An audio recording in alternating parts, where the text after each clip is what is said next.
The Project Tamriel team is currently working on multiple projects, with dedicated teams focused on Skyrim, High Rock, Hammerfell, and Cyrodiil. However, many developers also move between projects. It has been a long time since the last Project Tamriel update video on the Magicka Attic channel. Therefore, it is the perfect time to check in with the developers and see what progress has been made. I have studied the Project Tamriel design documents and spoken to the developers. In this video, we will review multiple Project Tamriel projects and explore what's coming in 2026 and beyond.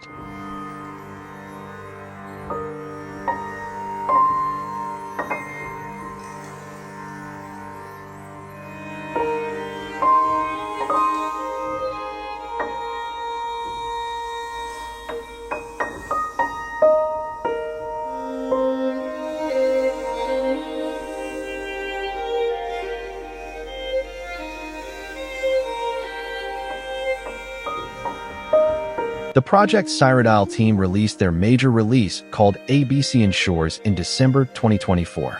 For those who don't know, the ABC Shores release area covers the Kingdom of Anvil in its entirety, a temperate and Mediterranean realm with broad swathes of wilderness, dozens of dungeons, a vast sea area, and many settlements. The largest of these is the city of Anvil itself, a powerful and prosperous port city known for its beautiful temples, thriving markets, and bustling harbor. The kingdom also includes the dusty caravan town of Brina Cross, a picturesque island town called Cherik, and several villages that the Strident Coast region. In addition to the mainland, a large portion of the ABC Sea was included in the release, offering many islands and underwater adventures for any explorer brave enough to dive in. Do check out my 2025 videos if you want more details. Links are in the description. The release has been a huge hit with over 90,000 unique downloads, which makes me so happy. Almost 100,000 people are playing Morrowind in 2025. It makes me so happy, man. Huge congratulations and thanks to the team. So what's next for Project Cyrodiil? The next release is called Salt and Spice, which will contain the largest settlement of the expansion, the city of Such. We can also expect a few small settlements belonging to the kingdoms of Kvatch and Sarkle.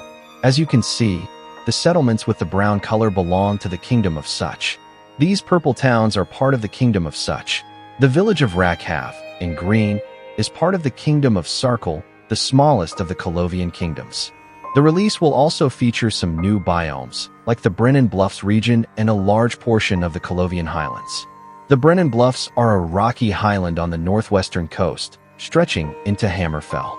Vegetation is sparse, especially where the land borders on Hammerfell. The city of Such rests on a stone spire in the middle of this ravine, connected to either side by dazzlingly high bridges.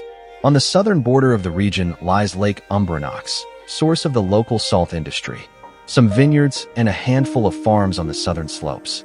The Colovian Highlands are rough and inhospitable, featuring vast cliffs, ravines, and rock formations sculpted by the western winds. The lower slopes are occasionally covered in sparse growths of thorn bushes and scraggly olive trees. The climate is dry and hot, and rain falls seldom. When it comes to questlines, the city of Such will contain the Kingdom of Such questline, the Fighters, Thieves, Mages Guild questlines, and the Itinerant Priest questline. Small towns like Thyra and Isvoril will also contain Kingdom of Such quests along with a new faction questline by the Sapaki Imperial Navy. The devs told me that this new faction will have quest givers in Anvil, Sapaki, and Fort Teledrac, and it'll be a small faction. As of late 2025, the team is wrapping up Such interiors, but there are still some exteriors in the east to be finished. So you may expect a release sometime in 2026. Now, I want to ask you, did you complete all the Anvil faction questlines? Which was your favorite? Should you have any questions for the team, please feel free to share them in the comments, and I will ensure you receive an answer.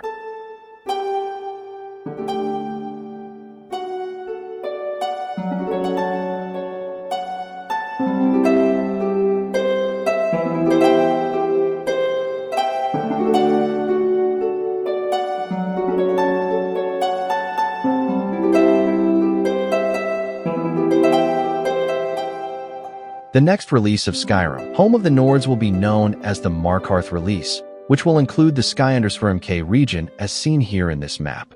This region will cover a large area of the Reach in western Skyrim, from Snowhawk Peak in the north to the large city of Markarth, all the way south towards the town of Bjornhall and the border of High Norvold.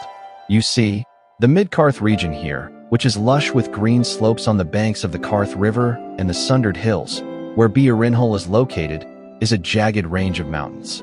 They're a departure from the relatively green areas we've seen so far in the Reach. They mark the transition into the lands outside of the Reach, forming the old border of Skyrim. The expansion will also include some small bits of regions to feature in future expansions, the barren gray plains of the Northwest, as well as an appetizer for the Kilcreath Mountains, which we will see in full for the Snowhawk release. This is a large area and will contain many settlements like the large city of Markarthside, Bjornhall Town, Finbrew Village, and more. Every hold in Skyrim will get its own political faction, and the questline of the Reach will focus on resolving the Dragonstar standstill. Markarth will have the Fighters, Thieves, Mages Guild questlines, as well as the Dark Brotherhood questline. We also have the Companions questline, and we won't have any of the Fourth Arrow werewolf nonsense. Their main characterization that differentiates them from the Fighters Guild is their love for glory and songs rather than money. So, when can we expect the Markarth expansion release? The developers said they cannot give an update as it is a volunteer project. That's fair enough. I hope it will come out in 2026 or 2027.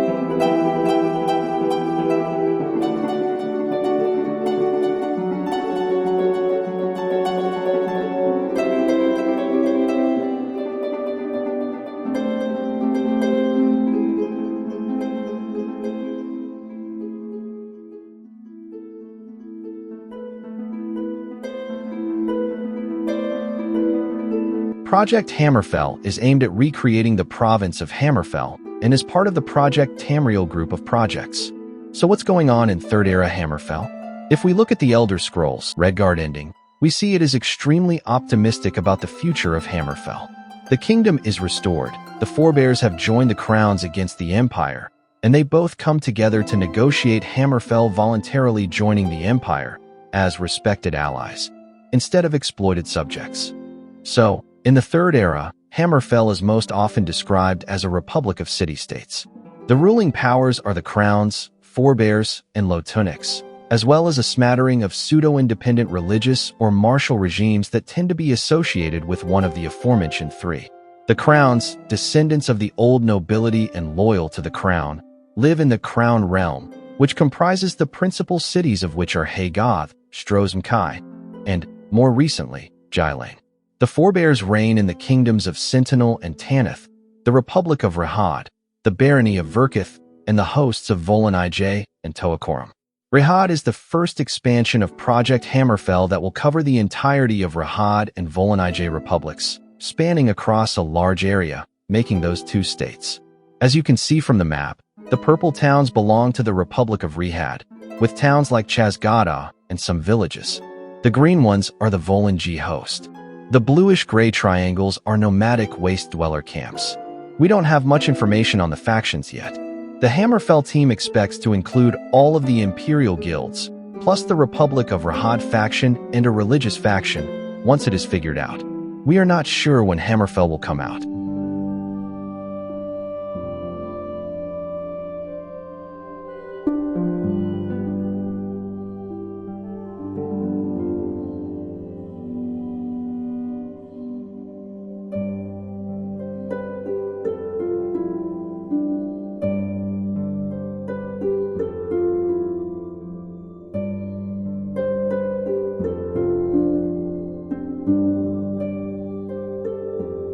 High Rock 427 is a province mod within Project Tamriel aimed at creating and adapting the Imperial province of High Rock for the world of the Elder Scrolls III, Morrowind. Scars of the Shadow is an upcoming expansion and the first release of High Rock 427. It will cover the area of the High Rock province that appeared in the Elder Scrolls Travels, Shadowkey. The release area includes towns of the Austern, Snowline, and Uzra's Crossing, Heldorn, and various other points of interest in the Dragonfields and Western Druidak Highlands regions. As you can see on the map, Heldorn, in yellow, belongs to the R.A. Habby Company faction and is located in Hammerfell province. Uzra's Crossing, in green, belongs to the Realm of the Crossing and is named after the famous wizard from Shadowkey. In Scars of the Shadow release, you will be able to visit lots of locations from that game, as well as meet some characters and encounter some artifacts found in it. Snowline, in dark green, belongs to the Realm of Tiarain. Again, the factions are being planned, and it will take some time before the release is out.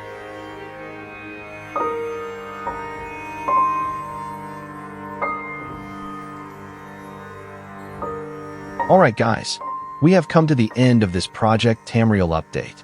Thank you, team, for your continued passion and dedication. Anyway, I would love to read your thoughts on Project Tamriel and the team's vision. Do comment below. May the divines be with you.